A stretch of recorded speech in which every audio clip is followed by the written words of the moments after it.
오늘 설교 제목 찾아오다, 치료하다, 수종 들다.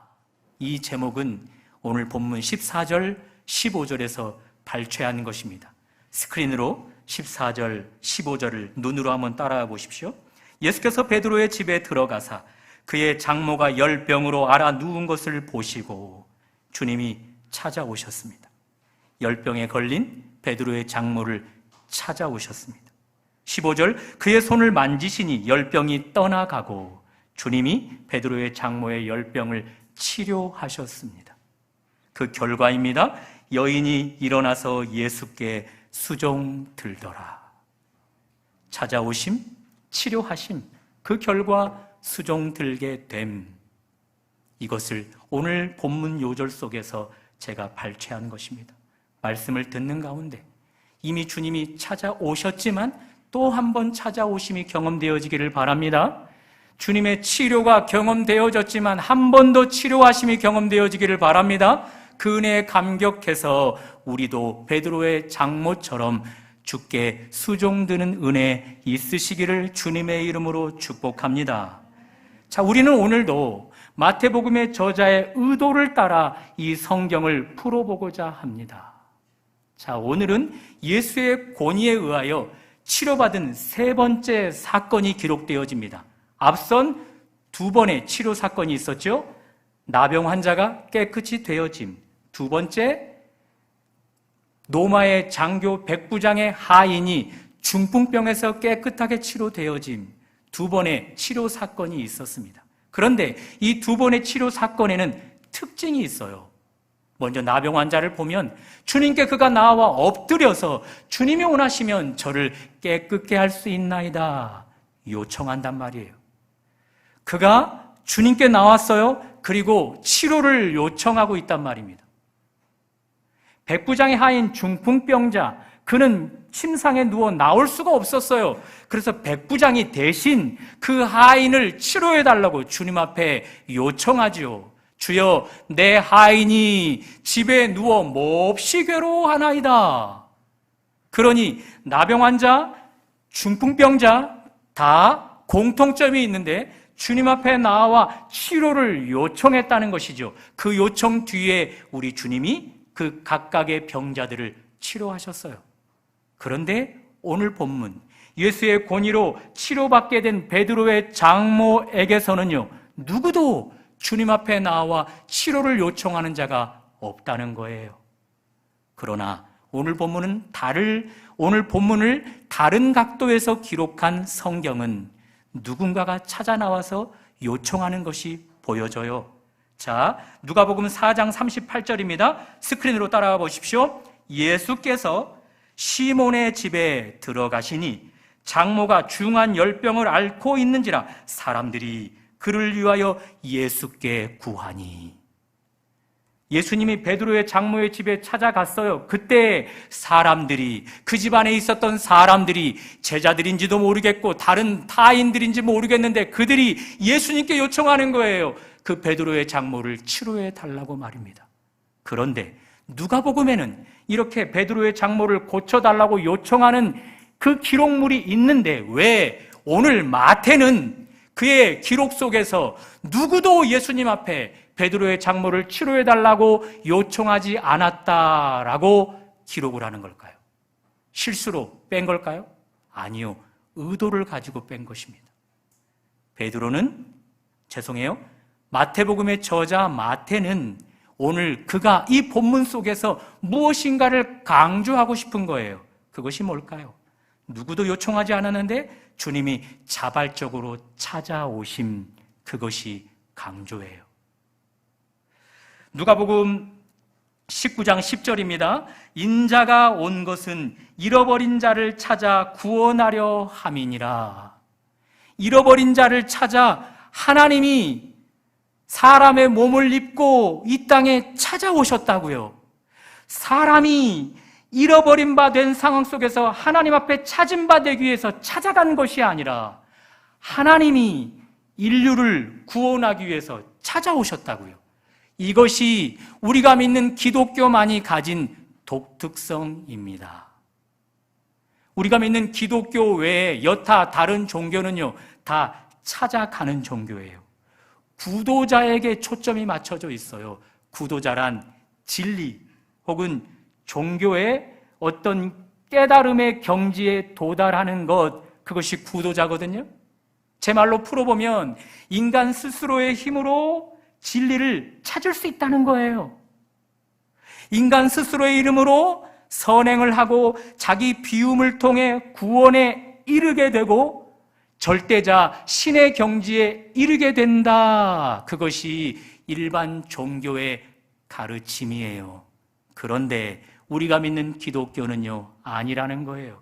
하나님 편에서 먼저 찾아오심, 그것으로 말미암아 사람 편에서 진리를 알고 찾을 수 있다는 거죠. 하나님 편에서 먼저 찾아오심, 그 은혜로 말미암아 구원에 이르게 되고 절대자 신의 경지에 오르게 되어진다는 거예요.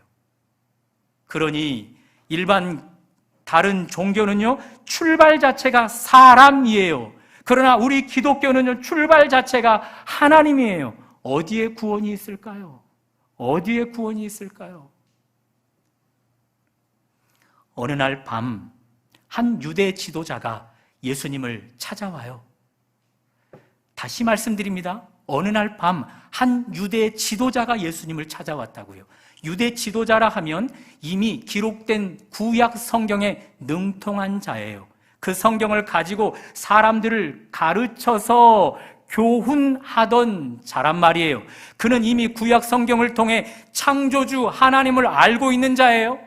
그 하나님이 모든 만물의 창조자이심을 아는 자예요. 뿐만 아니라 그 하나님이 모든 인류를 창조한 것도 알고 있는 자예요. 그러나 그 인류가 죄로 말미암아 공중권세 잡은 자에게 사로잡혀 있는 것도 아는 자예요. 하나님이 그 공중권세 잡은 자의 손에 사로잡힌 인류를 구원하기 위해서 한 사람을 선택하셨는데 그가 메시아라, 그리스도라, 그분으로 말미암아 인류는 구원받게 된다는 소식을 알고 있는 자란 말이에요. 이런 유대 지도자가 예수님을 찾아왔는데 이런 거듭남에 대한 이야기를 전혀 못 알아들어요.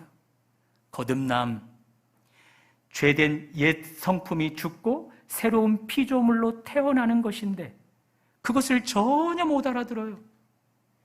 오히려 거듭남을 이야기하자 그 니고데모가 예수님 앞에 이렇게 반문합니다. 제가 나이가 몇 살인데 이제야 이 나이 먹고 언제 모태로 다시 들어가서 또 태어날 수 있겠습니까? 말도 안 되는 질문을 주님 앞에 던지고 있단 말이죠. 그러니 무엇을 이야기해줘요? 유대 지도자라고 해서 성경에 능통하고 그 능통함으로 누군가를 가르친다고 해서 다 구원받는가? 아니라는 거예요. 아니라는 거예요. 그렇게 될 수 있는 가능성은 하나님이 먼저 찾아오심으로만 가능해진다는 거죠. 추측해봐요. 여러분과 저의 부모님이 다 목회자예요. 다 선교사님이에요. 다 장로님이고 다 중직자예요. 그런 밑에서 여러분과 제가 태어났어요. 그러면 우리들 다 예수님 믿을 수 있게 되는 걸까요? 아니요. 그럴 수도 있고 그러지 못할 수도 있어요. 하나님이 먼저 찾아오셔야만 예수님 믿을 수 있게 되는 거예요. 내가 부모를 잘 만나서 믿음의 가정에서 태어난다는 조건이 하나님 믿을 수 있는가? 아니란 말이에요.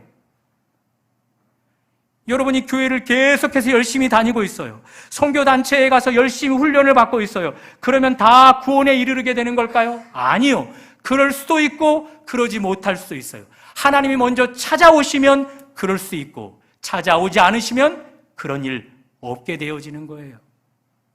훈련을 통해 성경을 많이 알게 되었어요. 그 성경을 누군가에게 가르쳐서 누군가에게 존경까지 받게 되어져요. 그런 사람은 다 하나님의 자녀 되어지는 걸까요? 아니요. 하나님이 먼저 찾아오시면 그런 은혜가 있지만 찾아오지 않으면 성경에 능통한 것으로도 성경을 가르치는 것으로도 하나님의 자녀 될 수 없어요. 청년 때 흥청망청 살았던 제 삶이 너무 한탄스러워서 제대로 한번 살아보자 싶어 하나님 앞에 무릎을 꿇었어요. 여기에 제 후배가 있는데 그 과거에 있었던 그 교회 지하 기도실을 알 거예요. 그 기도실에 밤마다 시간을 정해놓고 가서 무릎을 꿇었어요. 기도를 안 해봤던 자인데 어떻게 기도해야 될지, 어떤 것으로 구해야 될지 제가 알 게 뭐예요? 그래서 예배 시간에 불렀던 떠오르는 찬양들을 자꾸 불렀어요. 그러다가 주님 저를 좀 만나주세요. 소경 바디메오가 나사렛 예수여 나를 불쌍히 여기소서, 이것이 생각나서 그렇게 막 부르짖었어요. 부르짖다가 기도 제목이 떨어지면 또다시 찬양하고, 찬양하다가 기도 제목이 생각이 나면 또 기도하고, 저의 기도는 매우 단순했단 말이에요. 주님 저를 좀 만나주세요. 저를 과거부터 사랑하셨다고 하는데 그 사랑을 좀 깨닫게 해주세요. 그렇게 단순한 기도를 계속해서 올려드렸더니 그 기도가 곡조가 붙어져서 찬송으로, 하나의 곡으로 승화되어지더라고요. 노래 제목은 내가 있기 전 주님은 입니다. 과거에 몇 년 전 한번 들었던 분들도 계시겠지만 못 들은 척하고 이미 다 잊어버렸을 것 생각하고 한 번 더 불러드릴게요. 이 음을 잘 잡아야 되는데 너무 고음이라 제가 지금 목이 좀 안 좋아서 조금 음을 좀 낮춰볼게요. 내가 있기 전 주님은 나를 위해 십자가 지셨고, 내가 있기 전 주님은 나의 길을 예비했네. 그러나 내 삶은 그 사랑 알지 못해 초라한 모습으로 살아가지요. 주님 나에게도 그 사랑 알게 하소서. 주님 나에게도 그 사랑 보게 하소서. 내 생에 가장 귀할 그 사랑을, 그 사랑 깨달아 주님 찬양하고파. 날 위해 죽으신 사랑의 예수님께. 톤을 낮게 잡는다고 했는데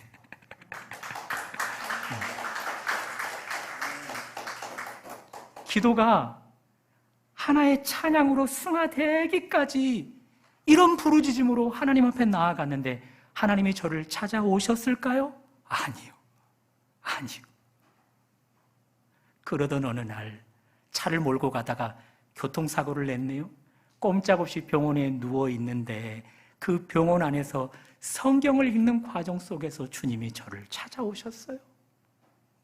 창세기 속의 등장인물, 내가 너를 요셉으로 삼고자 한다. 그렇게 저를 찾아오셨어요. 또 한 번 공장에서 일을 하다가 유리를 들고 나르는 과정 속에 앞유리가 저의 발목을 쳤고 인대가 끊어져 버리는 사고를 당했어요. 곧장 수술대 위에 놓였는데 여러분, 마취제로 인대가 끊어진 부분은 마취가 안 되나 봅니다. 너무 고통스러워서 부들부들 떠는데 이러다 죽겠다 싶어서 우리 오늘 찬양팀이 불렀던 예수 우리 왕이여, 그 고백을 제가 하나님 앞에 올려드립니다. 여러분, 이 세상에 수술대 위에서 찬양하다가 하나님의 임재를 경험한 분 있으면 나와보라고 하세요. 찬양하는 과정 속에 하나님이 또 저를 찾아오셔서 마취제로도 마취가 안 되는 그 부분을 당신의 임재로 마취시켜 주더라고요. 그 찬양이 거슬렀나 봐요. 사무장이 저를 붙잡고 있다가 제발 좀 떠들지 좀 말라고 그러는 거예요. 다행히 그 의사 선생님이 주님을 믿는 분인지 이 청년 지금 하나님 앞에 찬양하고 있는 거라고, 나 방해 안 되니 찬양 계속하라고. 그래서 수술을 끝냈어요. 오늘 마태복음의 저자, 그는 예수의 권위 앞에 나병 환자가 치유됨을 기록해 주었어요. 뒤따라 백부장의 하인 중풍병자가 치료됨을 이야기해 주었어요. 자, 먼저 나병 환자, 그는 지금 심각한 피부병에 사로잡혀 사회적으로 격리 조치되어 있는 상황이에요. 그가 자발적으로 주님 앞에 나오다가는요, 돌에 맞아 죽어요. 왜냐하면 그 당시 법은 부정한 자가 정한 자들에게 전염병을 옮기는 일들은요, 법적으로 금하고 있어서 얼마든지 돌로 칠 수 있었거든요. 그러니 그는 주님 앞에 자발적으로 나올 수 없었단 말이에요. 그런 그에게 주님이 하늘로부터 찾아오신 거예요. 그에게 가서 그의 나병 환처를 깨끗이 치료해 주신 거예요. 백부장의 이야기를 들어봐요. 주여, 내 하인이 집에서 고통 가운데 있나이다. 중풍병에 걸려 그 침상 위에서 꼼짝달싹 못하고 있다고요. 그가 자발적으로 주님 앞에 나올 수 없었다고요. 부정한 생각이지만 이 중풍병자, 그의 주인 백부장이 없었더라면 어떻게 될 뻔했어요. 이 침상에 누워있다가 그저 숨을 거둘 수밖에 없었단 말이죠. 중요한 것은 이 믿음이 좋았던 주인 백부장, 주님이 먼저 찾아오셨던 거예요. 하늘로부터 백부장을 먼저 찾아오셔서 그 하인 중풍병자를 치료하고자 먼저 그 곁에 있는 백부장을 찾아오셨고, 그 뒤따라 중풍병단도 찾아오셔서 그를 치료해 주시는 것이란 말입니다. 오늘 베드로의 장모, 그가 지금 열병 가운데 사로잡혀 있다고요. 여러분, 열병은요, 꺼지지 않는 뜨거운 불이에요. 그래서 성경학자들은 지옥의 불이라, 저 불은 꺼지지 않는 불이라, 결국 죽고 마는 불이라 라고 이야기한단 말이에요. 그러니 꼼짝없이 그 고열 가운데 불덩이에 놓인 자 죽을 수밖에 없었단 말이에요. 그런 그가 어떻게 주님 앞에 나올 수 있겠어요? 주님이 찾아가신 거예요. 하늘로부터 그 하늘의 권세를 버리시고 그녀에게 찾아오셔서 그의 불을, 지옥의 불을 하늘로부터 은혜의 불로 꺼뜨려 주셨던 것이지요.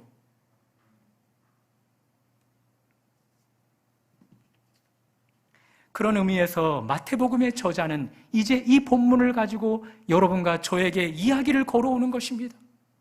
여러분과 제가 어느 날 나 이제 교회 다닐 거야 작정해서 교회 다니게 된 일 없다는 거예요. 그럴 수가 없다는 거예요. 나 이제 예수님 믿고 내 삶을 변화시켜 볼 거야. 제가 청년 때 그 허송세월한 시간들이 한탄스러워서 그 삶을 제대로 한번 살아보고자 주님을 찾아갔을 때 그거 제발 제가 자원해서 간 것 아니라고요. 주님이 내 안에서 이미 역사하신 결과 제가 주님 앞에 나갈 수 있었다고요. 이미 환경적으로 주님이 여러분과 저를 찾아오셨던 거예요.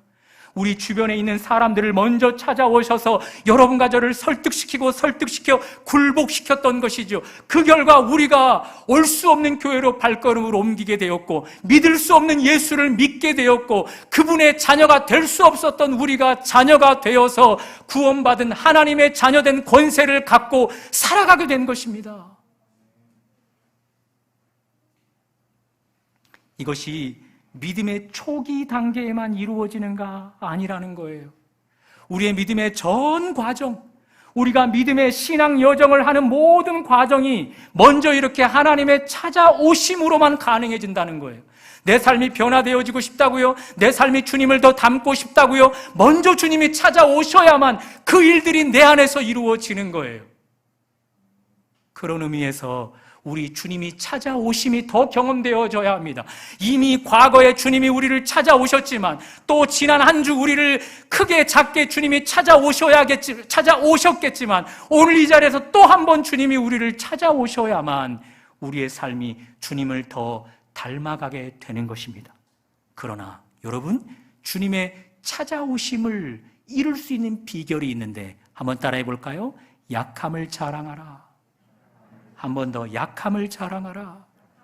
사도 바울의 고백입니다. 고린도후서 12장 9절 따라와 보십시오. 내게 이르시기를 내 은혜가 내게 족하도다. 이는 내 능력이 약한 데서 온전하여 짐이라 하신지라. 이러므로 나의 약한 것들에 대하여 자랑하리니 이는 그리스도의 능력으로 내게 머물게 하려 함이라.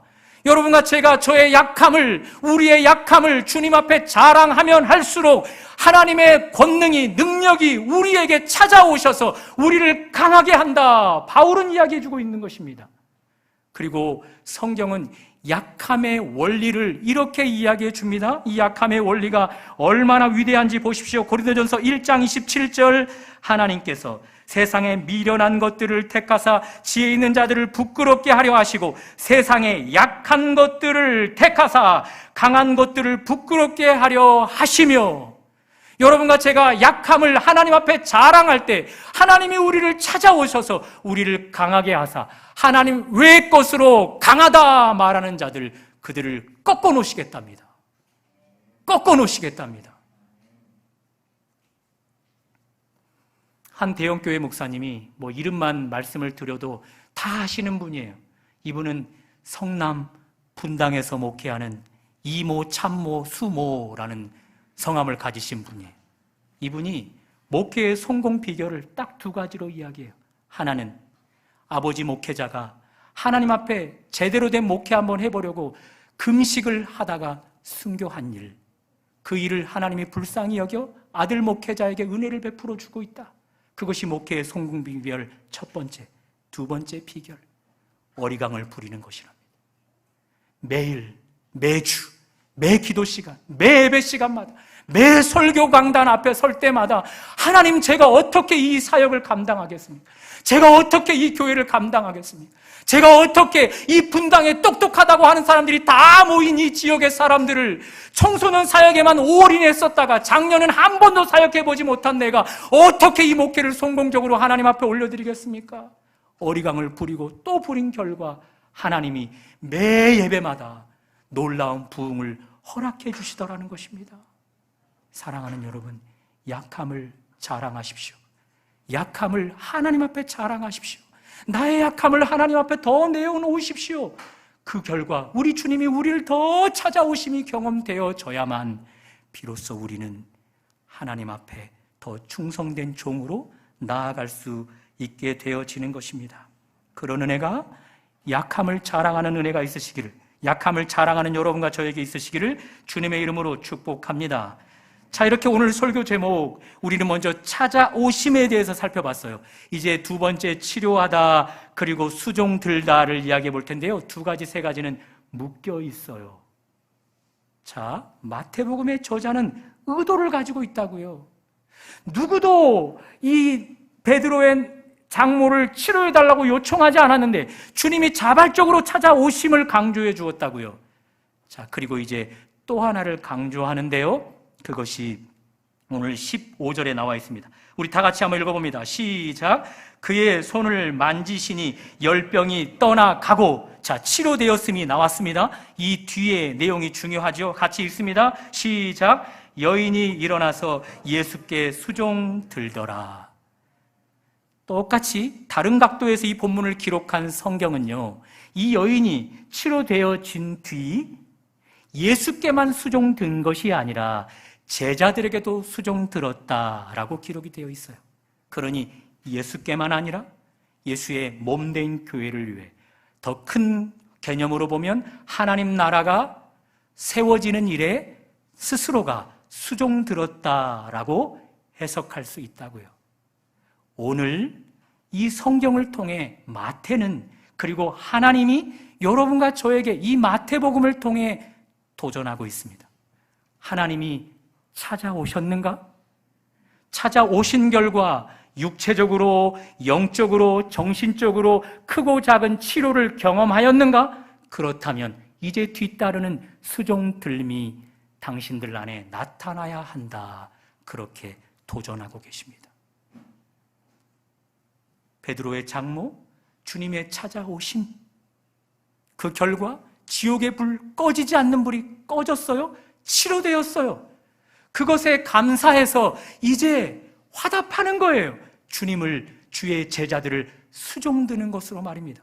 먼저는 주님이 그녀의 피로를 채워주었어요. 그 결과 이제는 그녀가 주님의 피로를 채워주는 자로 살아가고 있다고요. 이 과정이 우리 가운데 있어야 한다는 것입니다. 주님이 찾아오셨습니까? 여러 가지 크고 작은 치료를 경험하셨습니까? 그 치료가 앞으로도 경험되어질 여러분들이십니까?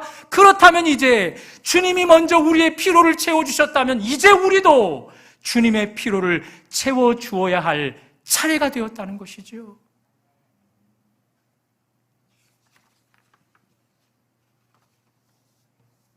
지난 시간 백부장의 하인 중풍병을 치료하신 뒤 예수님이 백부장의 믿음을 보고 깜짝 놀라서 그의 믿음을 칭찬하면서 이런 의미심장한 말을 하죠.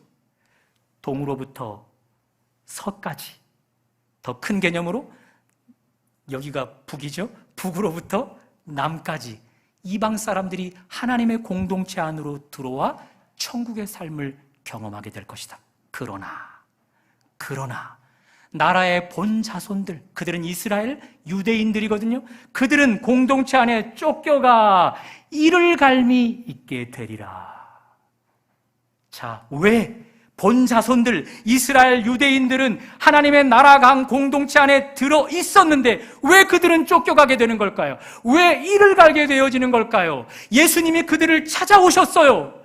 예수님이 그들 안에서 크고 작은 치료하심을 허락해 주었어요. 그러나 그들은 끝까지 주님을 거절했던 거예요.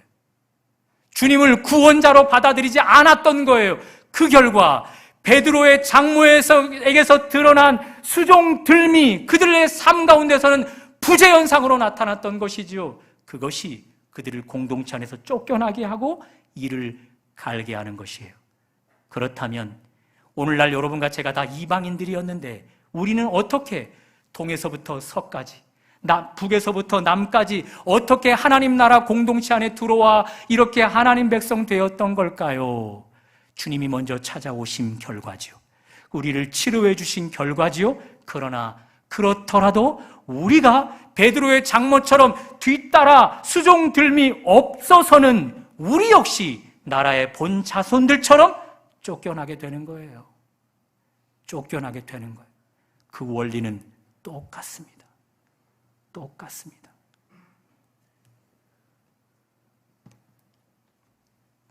베드로의 장모와 한 여인을 비교해 보려고 해요. 연령대가 비슷한 것 같아요. 자, 베드로의 장모, 이미 예수님의 제자 베드로를 사위로 두고 있잖아요. 그리고 사위의 바로 친동생 안드레를, 그러니 베드로의 장모는요, 두 아들이나 지금 예수님의 제자로 세워준 위대한 여인이에요. 그렇죠? 반대로 한 여인은 살로메예요. 이 여인은 역시나 예수님의 제자를 두 아들로 둔 여인이지요. 누구죠? 야고보와 요한이에요. 아마 연령대가 비슷한 것 같단 말이에요. 장모고 모친이니까요. 그렇죠? 그런데 어느 날 이 야고보와 요한의 어머니가 예수님께 두 아들 야고보와 요한을 데리고 나와서 이렇게 요청해요. 주님 나라가 임하시거든 내 두 아들 중 한 아들은 오른편에, 한 아들은 왼편에 놓아주세요. 한 아들은 당신이 왕이 되어질 때 오른팔 되게 해주시고 한 아들은 왼팔 되게 해주세요. 여러분, 이 성경은 그 뒤에 어떤 기록을 해주시는지 아십니까? 그 일들이 나머지 10명의 제자들을 시기나게 했다라고 이야기를 해줘요. 공동체가 하나 되어지지 못하도록 분열시키는 요청이 되었다는 거예요. 보세요. 같은 연령대의 어머니들이라고요. 같은 연령대의 그 당시 살아가는 여성들이라고요. 두 아들을 주님의 제자로 둔 동일한 여자들인데 한 여자는 예수님의 찾아오심을 경험했어요. 베드로의 장모죠. 예수님의 치료하심을 경험했어요. 그녀는요, 주님이 그의 피로를 채워준 것에 감사해서 주님 앞에 이제 피로를 채우는 자로 살아가는데요. 살로메, 야고보와 요한의 모친은요, 주님의 찾아오심이 빈약했었나 봐요. 주님의 치료하심이 약했었나 봐요. 그저 아들들의 필요만 주님 앞에 채워달라고 요청하고 있는 거죠. 왜? 여러분과 제가 우리 주님 앞에 이것도 해주십시오. 저것도 해주십시오. 주님 저것도 또 그것도 자꾸 다고 그렇게 기도하는 걸까요? 우리가 받은 것, 우리가 채워진 것, 이것에 감사해서 이제 나도 주님 앞에 채워드릴 수 있는 것이 없을까? 왜 그 경지에 이르지 못하는 걸까요? 주님의 찾아오심이 살로메처럼 약한 거죠. 주님의 치료하심이 어떤 상황 속에서 약하게 전달되어지는 것이죠. 그 결과 여전히 내게만 더 채워주십시오. 내 가족 안에만 채워주십시오. 내 사역 안에만 채워주십시오. 그러면서 주님 앞에 자꾸 내 필요만 요청하게 되어지는 것이죠.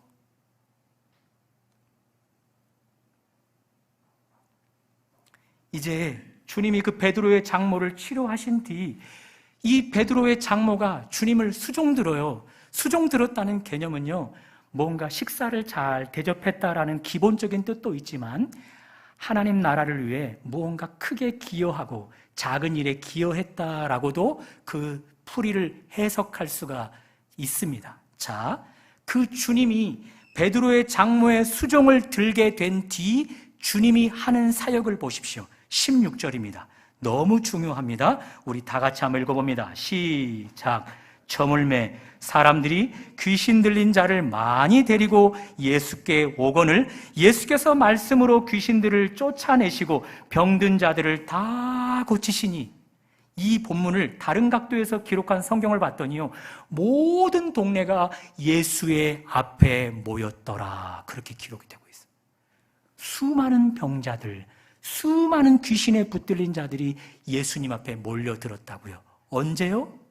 베드로의 장모가 수종 든 뒤, 먹을거리를 제공해서 예수님의 기력이 조금 회복되어진 뒤, 그 뒤에 예수님은 밤이 늦게까지 이 병자들을 다 고치실 수 있었다고요. 밤이 늦게까지 이 영적인 귀신들 가운데 사로잡힌 자들을 고치실 수 있었다고요. 여기서 우리는 할 수 있는 거예요. 베드로의 장모가 일어나서 주님 앞에 수종들어 예수님의 기력을 회복시켜 주시지 못했다면 지금 뒤따르는 사역 가운데 지장이 있었을 수 있다는 거죠. 똑같아요. 여러분과 제가 주님이 찾아오심을 경험했습니까? 예수님의 치료, 영적으로, 정신적으로, 육체적으로 치료를 경험하고 치료를 또 경험하고 있는 중이십니까? 그 주님 앞에 이제 나도 뭔가 보답할 것이 없을까? 무언가 채워드리기 시작하면 주님이 어차피 우리를 통해 일하십니다. 우리가 일하는 것이 아니라 주님의 통로로 우리가 일하십니다. 우리가 일하게 되는 것입니다. 그때 우리 주님은 우리로 인해서 수많은 병자들을, 수많은 정신적인 질병에 속한 자들을, 수많은 영적인 질병에 사로잡힌 자들을 고치시겠다 말씀하시는 것입니다. 왜 우리 사역이 제한되어지는 걸까요? 왜 우리 사역이 계속해서 풍성한 열매가 아니라 축소된 열매, 움츠려져 있고 계속 의기소침해 있고 그 사역이 커지지 못하고 영향력이 더 회복되어지지 못하는 걸까요? 찾아오심은 경험했는데, 치료는 경험했는데 주님 앞에 수종듬, 하나님 나라를 위해 무언가 기여하는 일들이 적었기 때문은 아니었겠습니까? 오늘 성경은 여러분과 저에게 도전하고 있습니다. 어차피 우리는 우리 스스로 주님 앞에 찾아 나아갈 수가 없었던 사람이에요. 그런 여러분과 저를 우리 주님이 찾아오셨어요. 우리 힘으로 어떻게 내 삶을 변화시켜요? 가장 안 변하는 것이 사람입니다. 그런 여러분과 저를 우리 주님이 치료하셔서 변화시키셨잖아요. 그리고 또 치료하셔서 정신적으로, 영적으로 계속해서 우리를 치료하고 계시잖아요. 그 은혜에 감사해서 베드로의 장모처럼 수종 들게 될 때 우리의 사역은 더 많은 일에 하나님의 영향력을 나타낼 것입니다. 우리가 사역하는 과정 속에 병든 자들이 우리를 통해 깨끗이 치료되어질 것입니다. 우리가 사역하는 과정 속에 하나님이 우리를 통로로 삼아 귀신 들린 자들을, 영에 사로잡힌 자들을 회복해 하실 것입니다. 우리의 영향력을 하나님께서 더 크게 하셔서 이 땅 가운데 영향력 있는 하나님의 자녀들로 살아가게 하실 것입니다. 그런 하나님의 자녀들 될 수 있기를 주님의 이름으로 축복합니다. 그런 하나님 앞에 수종들므로 말미암아 우리의 영향력이 커지기를 주님의 이름으로 축복합니다. 8월에 있을 전도 여행 가운데 세계 각처로 나아가는 여러분의 사역 가운데 기도 응답으로 그 음성을 듣고 나아가는 사역 가운데 이런 놀라운 역사가 이루어지기를 주님의 이름으로 축복합니다. 찾아오심이 경험되었습니까? 치료하심이 경험되었습니까? 이제 베드로의 장모처럼 나도 체험받았으니 체험받은 나도 이제는 주님을 위해 무언가 채워드리리라. 그렇게 하나님 나라에 무언가 기여를 하고 하나님의 공동체에 무언가를 기여하는 그런 여러분과 제가 되어서 우리의 영향력이 예수처럼 커질 수 있기를 주님의 이름으로 축복합니다.